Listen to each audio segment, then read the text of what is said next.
రాష్ట్రం 12వ స్థానంలో ఉందని పేర్కొనడం జరిగింది. దానికి అనుబంధంగా నకలు కూడా జత చేయడమైంది. భారత ప్రభుత్వ పర్యావరణ, అటవీ, వాతావరణ మార్పుల మంత్రిత్వ శాఖ ఎలక్ట్రానిక్ వ్యర్థాల నిర్వహణ నిబంధనలను తెలియజేసింది. ఆంధ్రప్రదేశ్లో 1 ఏప్రిల్ 2023 నుండి ఇప్పటి వరకు అమలు చేయబడుతుంది. ప్రస్తుతం ఎలక్ట్రానిక్ వ్యర్థాలను తరలించడం, రీసైకిల్ మరియు శుభ్రం చేయడానికి ఆంధ్రప్రదేశ్ రాష్ట్రంలో 6 ఎలక్ట్రానిక్ వ్యర్థాల రీసైకిలర్స్ వ్యర్థాల సేకరణ కోసం నమోదయ్యాయి. రాష్ట్రంలో ఉత్పత్తి అయ్యే మొత్తం ఎలక్ట్రానిక్ వ్యర్థాలను ఎలక్ట్రానిక్ వ్యర్థాల రీసైకిలర్స్ ద్వారా సేకరణ జరుగుతున్నది. ఎలక్ట్రానిక్ వ్యర్థాల రీసైకిలర్స్ వ్యర్థాలను ప్లాస్టిక్లు, విలువైన ఇతర లోహాల, ప్రమాదకర వ్యర్థాలు మరియు ఇతర పదార్థాలుగా విభజించడం జరుగుతుంది. ప్లాస్టిక్ వ్యర్థాలను గ్రాన్యూల్స్ గాను, పెల్లెట్స్ తయారీ కోసం ప్లాస్టిక్ వ్యర్థాల ప్రక్రియ యూనిట్కు తరలించడం జరుగుతూ ఉంటుంది. ప్రీ ప్రాసెసర్లు, కో ప్రాసెసర్లు, ట్రీట్మెంట్, స్టోరేజ్, ప్రమాదకరమైన వ్యర్థాలను తరలించే సౌకర్యం environment protection treatment, storage and disposable ఫెసిలిటీకి తరలించే సౌకర్యం అధ్యక్ష.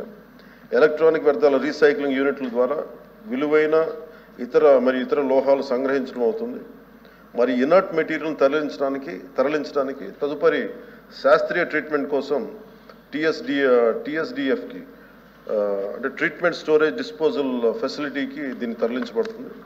మరిన్ని వివరాలన్నీ అనుబంధంలో జత చేయండి.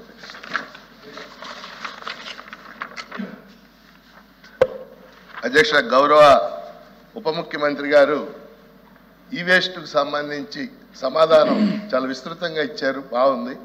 అంటే ఆంధ్రప్రదేశ్ ఈ వేస్ట్లో 12వ స్థానంలో ఉందని వారు చెప్పారు అధ్యక్ష. అయితే రోజు రోజుకి మన చుట్టూ, మన ఇళ్లలో కూడా ఈ వేస్ట్ పెరిగిపోతున్నమాట వాస్తవం.